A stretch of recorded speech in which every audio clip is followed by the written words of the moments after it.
కరీంనగర్ నగరంలో వీధి కుక్కలు కోతుల బెడద తీవ్రంగా ఉందని సిపిఎం నగర కార్యదర్శి సత్యం ఆరోపించారు. ఈ మేరకు కోతిరాంపూర్లోని ముకుందాలాల్ మిశ్రా భవన్ లో ఏర్పాటు చేసిన మీడియా సమావేశంలో మాట్లాడారు. Subhash Nagar, Gandhi road, Bhagat Nagar, Saptagiri colony, Ambedkar Nagar, Sai Nagar, collectorate road తదితర ప్రాంతాలలో వీధి కుక్కలు స్వైర విహారం చేస్తున్నాయని మండిపడ్డారు. సుప్రీంకోర్టు సైతం వీధి కుక్కలను నివారించాలని ఉత్తర్వులు ఇచ్చినప్పటికీ కరీంనగర్ పట్టణంలో నూతనంగా ఏర్పాటైన పాలక వర్గం ప్రజా సమస్యలను పరిష్కరించడంలో విఫలమవుతుందని అన్నారు. ఈరోజు సిపిఎం నగరం సమావేశం కామ్రేడ్ పుల్లమలయ్య అధ్యక్షత జరిగింది.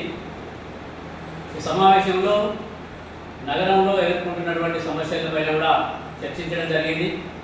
ప్రధానంగా డంపింగ్ యార్డు, అట్లాగే స్మార్ట్ సిటీ ఎంపికైనటువంటి మన కరీంనగర్ పట్టణంలో ఏ వీధిలో చూసినా కూడా వీధి కుక్కలు, కోతుల బెడద విపరీతంగా ఉంది, ప్రజలను తీవ్ర ఇబ్బందులకు గురి చేస్తూ ఉన్నాయి. కాబట్టి వెంటనే ఈ వీధి కుక్కలను తరలించే విధంగా నగర కమిషనర్ గారు, మున్సిపల్ కమిషనర్ గారు, అట్లాగే మేయర్ వెంటనే కృషి చేయాలని చెప్పి కూడా మేము ఈ సందర్భంగా డిమాండ్ చేస్తూ ఉన్నాం. ఈ వీధి కుక్కల మూలంగా చిన్నపిల్లలను గాయపరుస్తూ ఉన్నది. అట్లాగే 2 వీలర్స్ వెహికల్ల పైన వెళ్ళే వారిని కూడా వెంబడించి కూడా మరి కరవడం మూలంగా మరి భయభ్రాంతులకు గురై యాక్సిడెంట్ అవుతున్నటువంటి పరిస్థితి ఉంది. అట్లాగే కోతులు కూడా ఇళ్లలోకి వచ్చి దాడి చేస్తే కోతిరాంపూర్లో కూడా ఒక మహిళ బంగ్లా మీద నుంచి కూడా కింద పడి మరణించినటువంటి ఘటన కూడా జరిగింది. వీటన్నింటిని దృష్టిలో పెట్టుకుని వెంటనే సుప్రీంకోర్టు కూడా తీర్పు ఇచ్చింది. వీధి కుక్కలను ఇప్పుడు అంతరించవచ్చని కూడా చెప్పింది.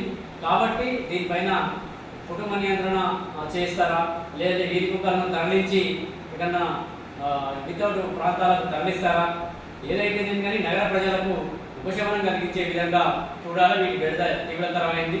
అట్లాగే మంచినీటి సమస్య కూడా చాలా ఉంది. ఇక్కడ తలాపుకే సముద్రం పెట్టుకుని చేపలు దుబ్బకెట్టిన విధంగా మన పక్కనే ఎల్ఎండి డ్యామ్ ఉంటుంది, కానీ ఇక్కడ త్రాగునీరు 2 రోజులకు ఒకసారి వస్తున్నటువంటి పరిస్థితి ఉంది. అది కూడా సమయపాలన కూడా కరెక్ట్ లేదు.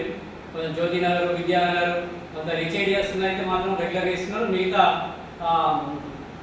సుభాష్ నగర్ కావచ్చు, అట్లాగే అశోక్ నగర్ కావచ్చు, అలాగే హౌసింగ్ బోర్డు కాలనీ కావచ్చు, ఇలా కొన్ని ప్రాంతాలు ఉన్నాయి. ఈ ప్రాంతాల్లో వాళ్ళని పట్టించుకున్నటువంటి పరిస్థితి కూడా లేదు.